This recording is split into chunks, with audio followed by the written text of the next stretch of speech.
नमस्कार दोस्तों, मेरा नाम है सचिन। पिछले वीडियो में हम स्ट्रेस के बारे में डिस्कस कर चुके हैं कि स्ट्रेस क्या होता है, कितने टाइप का होता है। उसके बाद स्ट्रेस के यूनिट के बारे में डिस्कस कर चुके हैं। उसके बाद वाले वीडियो में स्ट्रेस टेंसर के बारे में डिस्कस कर चुके हैं कि स्ट्रेस टेंसर क्या होता है। अगर ये वीडियो आप नहीं देखे हैं तो पहले जाके उसको देख लीजिए।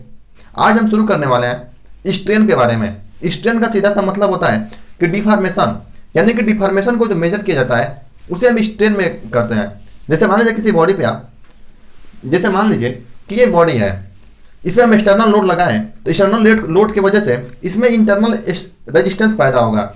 उस इंटरनल रेजिस्टेंस के पर यूनिट एरिया को ही हम स्ट्रेस करते हैं। यानी कि इसमें एक्सटर्नल लोड की वजह से इसमें स्ट्रेस डेवलप होगा और उस स्ट्रेस की वजह से ये बॉडी डिफॉर्म हो सकती है।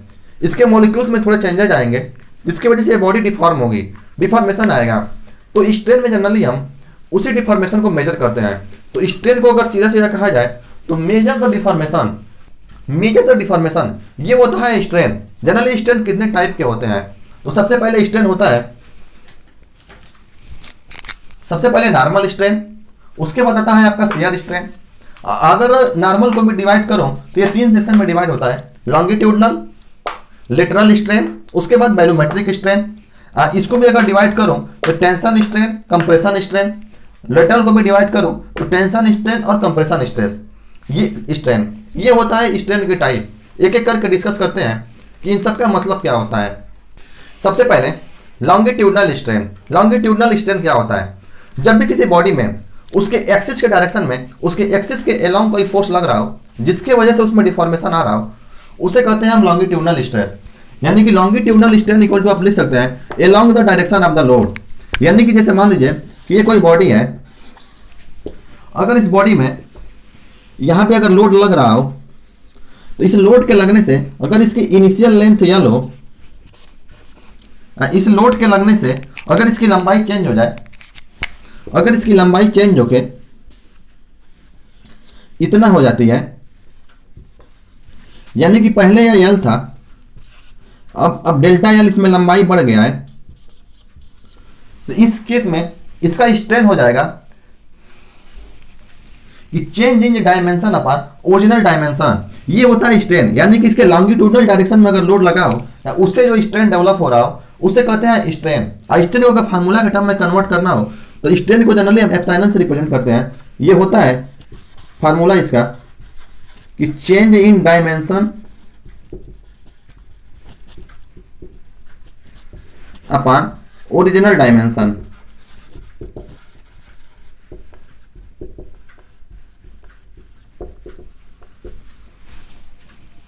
ये होता है स्ट्रेन का फार्मूला कि जो भी उसमें चेंजिंग आ रही है, जो भी बॉडी में, चाहे वो कंप्रेस कीजिए चाहे वो टेंशन में ले जाइए, उसके वजह से बॉडी में जो भी चेंजेज आ रही है वो होता है हमारा स्ट्रेन।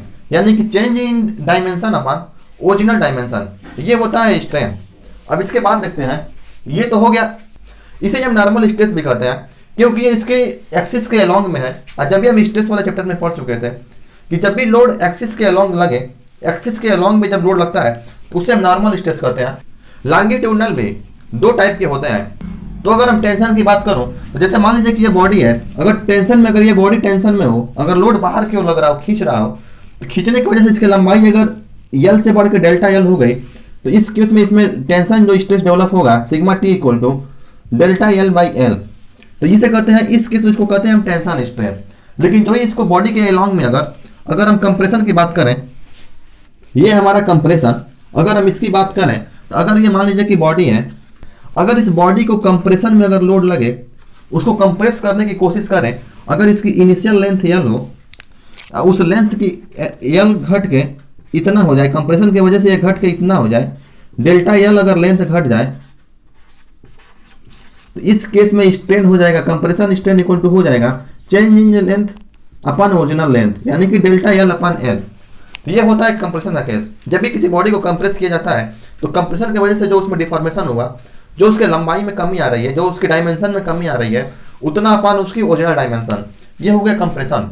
अब बात करते हैं कि लेटरल स्ट्रेन क्या होता है। लॉन्गिट्यूडनल में जब एक्सिस के अलोंग में लगा रहे थे और उसके एक्सिस के डायरेक्शन में जो चेंजिंग आ रही थी वो हुआ हमारा लॉन्गिट्यूडनल स्ट्रेन। लेकिन जब भी अलोंग के अलावा जिस भी डायरेक्शन में स्ट्रेन आ रहा है, जिस भी डायरेक्शन में बॉडी में डिफॉर्मेशन हो रही है, वो होता है हमारा लेटरल स्ट्रेन। जैसे मान लीजिए कि ये कोई बॉडी हो, ये कोई हमारे पास है, इसकी लंबाई अगर हम मान लें कि यल हो, अगर इसकी लंबाई यल हो, इसकी विड्थ जो है वो अगर बी हो, इसकी हाइट अगर एच हो, अगर इसमें हम पी फोर्स से अगर इसको खींच रहे हैं तो इसमें चेंजिंग कैसे आएगी? इसकी जो लंबाई है वो बढ़ के यल प्लस डेल्टा यल हो जाएगी। जो इसकी लंबाई है वो एल से बढ़ के डेल्टा यल हो जाएगी, यल प्लस डेल्टा यल, क्योंकि इसमें टेंशन लगा है। जाहिर सी बात है कि जब भी किसी बॉडी को आप खींच रहे हैं, इसको जब भी खींचेंगे तो अगर उसके उस डायरेक्शन में अगर वो लंबाई बढ़ रहा है तो बाकी के जो दो डायरेक्शन होंगे, बाकी की जो दो लंबाइयाँ होंगी, वो जाहिर सी बात है कि कम होगा। तो उस डायरेक्शन में जो चेंजिंग आ रही है उसे हम लेटरल स्ट्रेन कहते हैं। तो ये तो हो गया आपका लॉन्गिट्यूडनल स्ट्रेन। अगर मान लीजिए कि इसकी चेंजिंग इसमें अगर आ रही है, ये बी था पहले, अगर इस डायरेक्शन में जो भी स्ट्रेन में चेंजिंग आ रही है, अगर विड्थ में अगर डेल्टा बी हो, तो उस केस में हम इसको लिखते हैं sigma equal to delta B upon B. अगर हाइट में डेल्टा एच की चेंजिंग हो रही है तो उसमें कमी आ रही है, क्योंकि पहले एच था और चेंजिंग हुई डेल्टा एच की, तो उसकी फाइनल तो हुई एच माइनस डेल्टा एच। लेकिन हमारा स्ट्रेन होता है चेंजिंग डायमेंशन, यानी कि डेल्टा एच अपान एच। तो हमारा जो स्ट्रेन होता है डेल्टा एच अपान एच, यानी कि change in height upon original height, upon original height. ये होता है हमारा लेटरल स्ट्रेन, यानी कि उस लोड के एलोंग में जो स्ट्रेन डेवलप हो रहा है उसके अलावा जो डायरेक्शन है उसमें जो डेवलप होगा उसे हम लेटरल स्ट्रेन कहते हैं। लेकिन इसको एक बात और इसमें समझ लें कि चूंकि लॉन्गिट्यूडनल में क्या था, अगर हम यहाँ से पी लोड ऐसे टेंशन में लगा रहे हैं तो टेंशन की वजह से बाकी जो डायरेक्शन होंगे उसमें कमी आएगी। तो अगर इस केस में अगर लॉन्गिट्यूडनल को हम लॉन्गिट्यूडनल स्ट्रेन को delta L by L positive लिखेंगे टेंशन की वजह से, तो उस केस में जो बाकी जो लेटरल स्ट्रेन होंगे वो माइनस में आएंगे, क्योंकि वो उसमें कंप्रेशन हो रहा है। तो डेल्टा बी बाई बी। एक और जो हाइट वाला है वो भी माइनस एच बाई एच, क्योंकि उसमें ये चीज़ें बहुत समझने वाली हैं। ये जब भी आप कंपटीशन का एग्जाम कंपटीशन में बैठेंगे, गेट की अगर प्रिपरेशन कर रहे हो, ईएस की प्रिपरेशन कर रहे हो, एसएससी जेईई की प्रिपरेशन कर रहे हो, तो उसमें आगे इक्वेशन बनाए जाते हैं जो कि इसका बहुत काम आता है। तो आपको ये समझना होगा कि अगर इसमें टेंशन की वजह से लंबाई बढ़ रही है तो अगर इसको हम पॉजिटिव साइन लेते हैं तो बाकी जो दो डायरेक्शन है उसमें लंबाई में कंप्रेशन आएगा, उनके लेंथ में कंप्रेशन होगा तो वो निगेटिव साइन आएगा। लेटरल भी दो तरह का होता है, टेंशन और कंप्रेशन। तो इसमें भी इसको देख लेते हैं कि चूंकि ये टेंशन में है, लॉन्गिट्यूडनल में अगर टेंशन लगा हो तो उस केस में लेटरल में जो भी स्ट्रेन डेवलप होगा वो कंप्रेशन में हो रहा है। तो ये हो गया आपका कंप्रेशन का केस। लेकिन जब भी अगर लॉन्गिट्यूडनल में अगर मान लीजिए कि लॉन्गिट्यूडनल डायरेक्शन में अगर कंप्रेशन हो तो जो इसके बाकी जो डायरेक्शन होंगे, अगर लॉन्गिट्यूडनल में कंप्रेशन हो तो जो बाकी जो डायरेक्शन होंगे उसके डायमेंशन में जो चेंजिंग होगी वो बढ़ेगा, तो उस केस में वो पॉजिटिव होगा। यानी कि लॉन्गिट्यूडनल में अगर इस केस में अगर लॉन्गिट्यूडनल में हम लिख दें कि minus delta L by L, क्योंकि इसमें अगर कंप्रेशन हो रहा है तो बाकी जो दोनों केस होंगे वो पॉजिटिव होंगे, delta plus delta B by B plus delta H by H, ये दोनों डायरेक्शन का स्ट्रेन होगा। तो ये हो गया आपका लेटरल स्ट्रेन। अब देखते हैं कि बायोमेट्रिक स्ट्रेन क्या होता है। जब भी 3D डायमेंशन हो कोई, तो 3D डायमेंशन में उसमें अगर उस बॉडी में कोई चेंजेज आ रही हैं तो इसका भी सीधा सा मतलब होता है कि चेंजिंग डायमेंशन अपन ओरिजिनल डायमेंशन, यानी कि पूरे उसके वॉल्यूम में जो चेंजिंग आ रही है और उसका ओरिजिनल वॉल्यूम, ये होता है बायोमेट्रिक स्ट्रेन।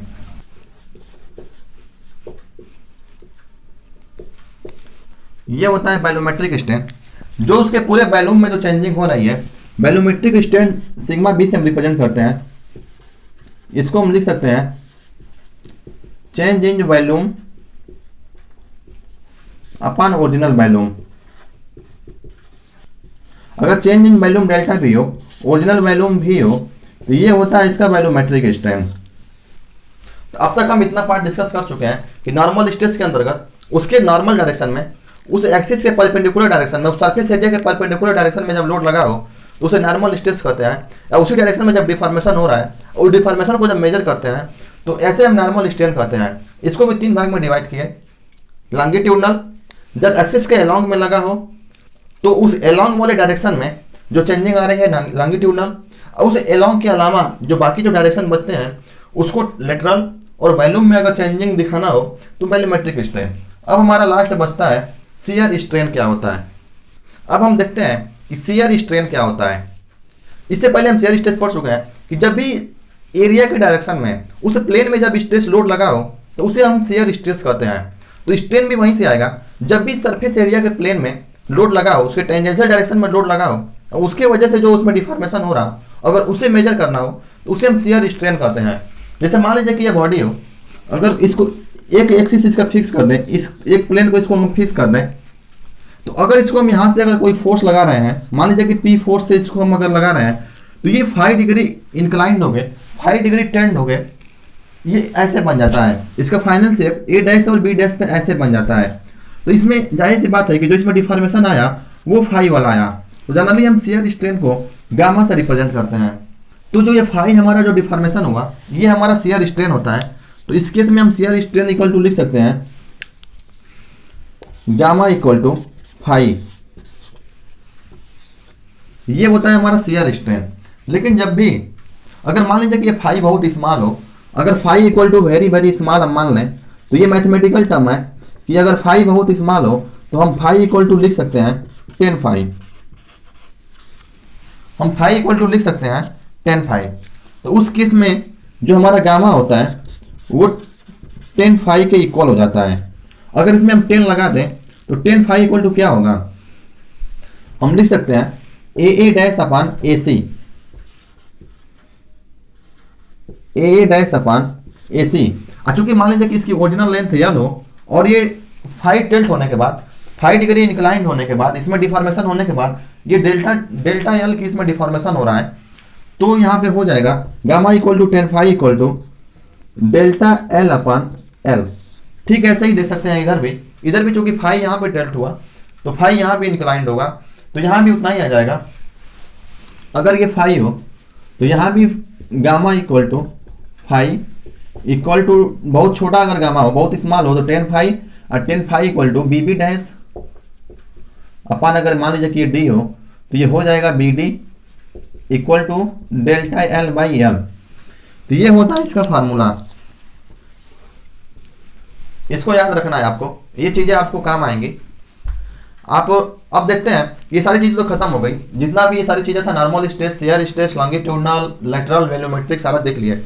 इसकी ज़रूरत कहाँ पड़ती है, अगर आप यूनिवर्सिटी के एग्जाम दे रहे हैं तो यूनिवर्सिटी के एग्जाम में भी ये आता है। एसएससी जेई के पेपर दे रहा हूँ तो एसएससी के जेई के पेपर में सीधे सीधे आपको फार्मूला पे कोई न्यूमेरिकल छोटा मोटा आ जाता है। गेट के एग्जाम में यहाँ से तो नहीं आता, लेकिन इसका एप्लीकेशन आता है, क्योंकि जब भी आप इसे आगे पढ़ेंगे तो ये इसका एप्लीकेशन यूज होगा। इससे आगे जो भी हम एनालिसिस करेंगे, जो भी चीज़ें डिराइव करेंगे, उसमें इसका एप्लीकेशन आएगा। इसी कॉन्सेप्ट के बेस पे जो लेटरल हम लोग पढ़े हैं उसी कॉन्सेप्ट के बेस पे उसको डिराइव करेंगे, तो वो चीज़ें वहाँ पे काफ़ी काम आती हैं। अगर इंजीनियरिंग सर्विस की बात करें, आईईएस के एग्जाम की बात करें, तो इंजीनियरिंग सर्विसेज में वहाँ से भी यहाँ से क्वेश्चन आता है, एक नंबर का ऑप्शनल क्वेश्चन बन जाता है कभी कभी, वो भी डायरेक्शन के बारे में पूछ लेता है। रेलवे जेई में भी यहाँ से आता है, इसको आप नोट पॉइंट बना के अपने हिसाब से ले सकते हैं।